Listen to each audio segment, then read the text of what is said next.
Alors, petite vidéo pour les anomalies archéologiques et historiques. Grâce aux indications à Jacques Gunter du groupe AAH, je suis actuellement à l'Ermitage de la Madeleine, qui est un endroit plutôt bien conservé, un endroit sacré, qui est magnifique, vraiment un superbe lieu sacré, vénérable, qui malheureusement est pas surveillé, donc j'espère qu'il n'y aura pas trop d'abrutis qui vont venir ici. Voilà, je vous laisse admirer le gigantisme. C'est énorme. C'est magnifique, énorme. Au sol, il y avait une couche. Alors je ne sais pas si c'est récent, on dirait de la pierre qui a été recouverte par du sable, je ne sais pas. En tout cas, la roche est très friable. Alors il y a des gravures fabuleuses. Je ne sais pas si c'est, à mon avis, ça c'est quand même très ancien. Je ne pense pas que ça soit récent. Des belles colonnes, des belles gravures.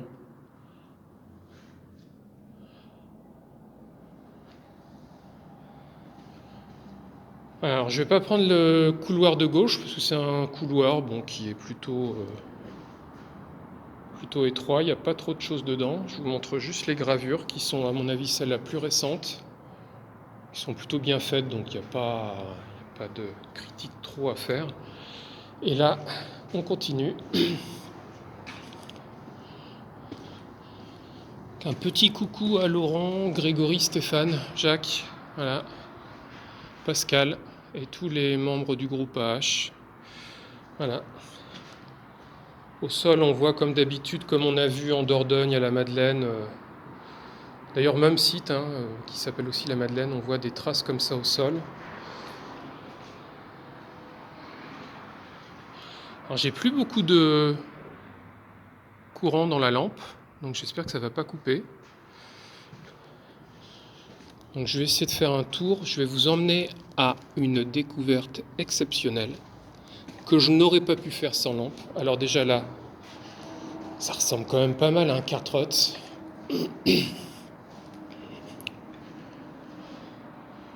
Voilà, au sol.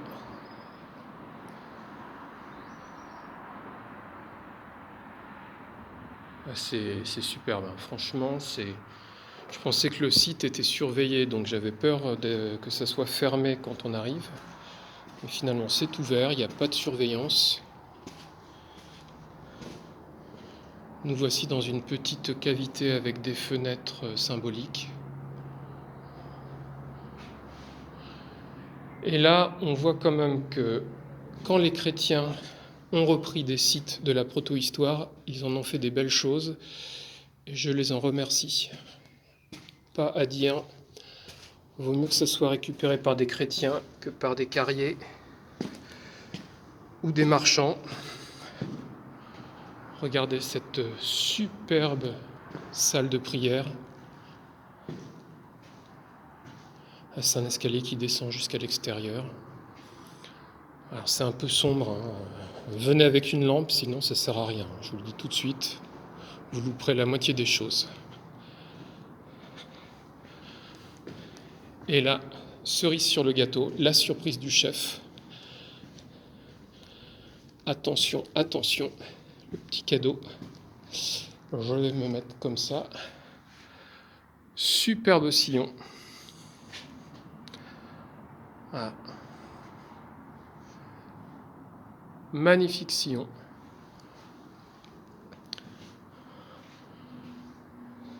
Caché d'ailleurs. Caché dans la petite salle derrière. Bon, je vais vous faire l'autre tunnel, comme ça vous aurez vu quand même une grosse partie de l'Ermitage de la Madeleine en Suisse. Je remercie encore une fois, et je pense qu'il a bien compris, Jacques Gunter, qui est vraiment un super chercheur en Suisse. J'espère qu'il qui va encore nous ramener de belles découvertes, parce que celle-là, je crois que c'est... Je vous ferai une petite vidéo de l'extérieur quand même, hein, parce que ça vaut le coup aussi de l'extérieur. Mais là, c'est vraiment une superbe découverte. Je sais pas ce que ça donnera en vidéo, parce que c'est vrai qu'il y a vraiment tellement le côté sombre. Alors, là, il y a une descente. Voilà, le petit tunnel. Et pour finir, alors il faut que je retrouve... Je crois qu'il est là, il y a une superbe sortie hypêtre, œil du dôme, alors il faut que je la retrouve. Il y a tellement de détails que c'est difficile à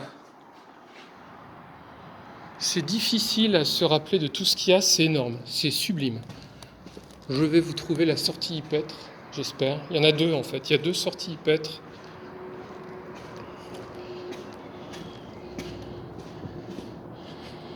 C'est quand on cherche quelque chose qu'on trouve jamais. Tiens, cette sortie-là, je ne l'ai pas faite non plus. Bon, écoutez, si je la retrouve, je vous ferai une vidéo. Et puis, du coup, tout à l'heure, je vais vous faire une vidéo de l'extérieur. Et après, on va partir sur un autre site. À tout à l'heure!